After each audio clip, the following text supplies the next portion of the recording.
to go for Drew. Hello, beautiful people. Drew, first loss of the season, meetings maybe are a little bit differently this week. Generally speaking, how do you feel like the messaging has been of how you guys can maybe perform better this coming week? I feel like it's been good. I feel like we're all on the same page. We know we got to execute better. It was a tough loss against a really good team, and we got to bounce back this week against a hot Carolina team. It's a different looking team, obviously. The Bills, where they stand in the AFC and all that. It's been a tough go for Carolina, but as you mentioned, they're playing better. They've had an off week. What are the dangerous parts of facing a Carolina team this week? Well, they have a ton of moving pieces, and what I mean by that, it seems like their quarterback situation was fluid, and they've got a lot of young pieces, some rookies at the receiver position. They've traded away some players, and so when you're trying to build a good team and a good culture, it takes time and guys playing together for a long time. They've certainly played better the last 2 weeks, and I think they're starting to gel, starting to mesh a little bit. You're seeing those young guys get comfortable. They brought some good pieces in on the offensive line in the offseason, so it's a good group personnel-wise, and we'll have to be on our X's and O's. It's like they run the ball too, right? Yeah, they do. And reports are the rookie is going to play for the first time this week. Maybe someone you guys haven't seen, right? The kid from Texas. What sort of thing would that add to the mix? This point in the season, facing someone and you can't even see on tape. Yeah, we know how good 30 is, and obviously got a much deserving contract extension. He's been playing well for them. And then, like you mentioned, the rookie, we'll see if he's out there on Sunday.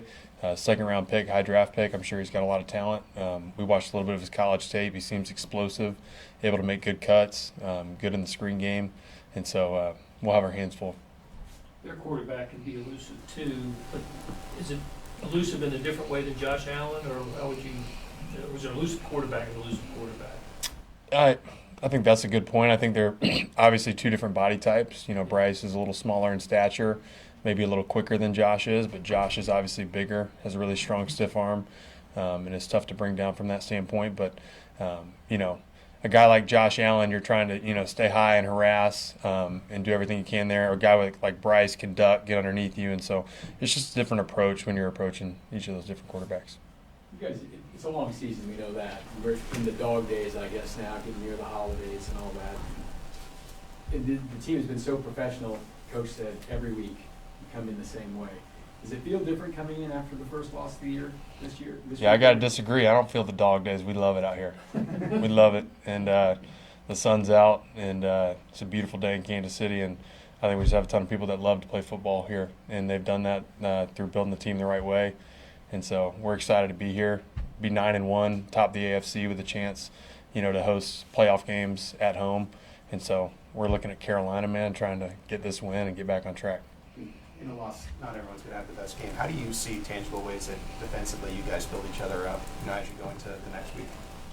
I think we just know we have a high ability to execute. And you look at that first drive, there's 2 third downs where we played good first, second down defense, had a chance to get off the field, and they were able to keep the drive alive.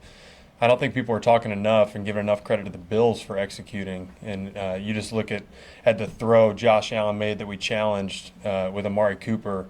Nick is right in his face hitting him. He almost has to short arm it and puts it like on a dime to Amari down the sideline. NJ was right there in coverage. And so they executed at a high level and made plays down the stretch that we didn't make.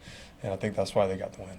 You looked pretty fired up when there was a little altercation involving the offense over there on the sideline, and you came out. Would 19 or 20-year-old Drue Tranquill have gotten joined in that? And is that something you guys will remember if you play him again? I mean, things get chippy when you're playing teams that you've played multiple times, you have a history with.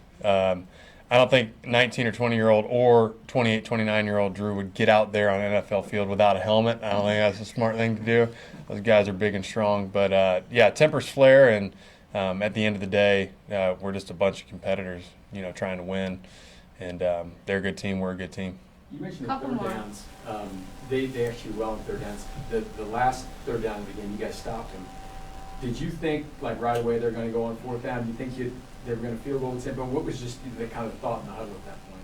No, I knew they were going to go for it. They weren't going to let Patrick have a chance. You guys have to be prepared for that basically all the time. I mean, you always think of 3 downs, but a lot of times because of who you guys have on offense, you got to feel like you got to defend 4 downs.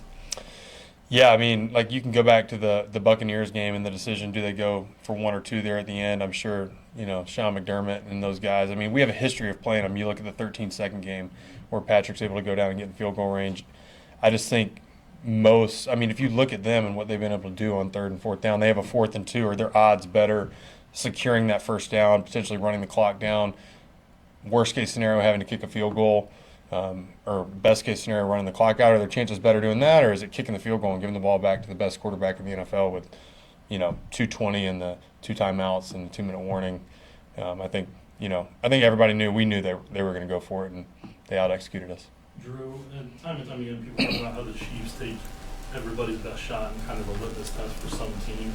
Having gone through that last year, how do you kind of battle through that mentally and physically on those type of runs? Last one. Well, having played the Chiefs for 4 years, I know what it feels like to be on the opposing side. You're excited when you get a chance to play the defending champions, and certainly you feel that energy. Teams tend to come out very emotional against us and have good game plans. And at the end of the day, you just have to settle in. You have to play your game.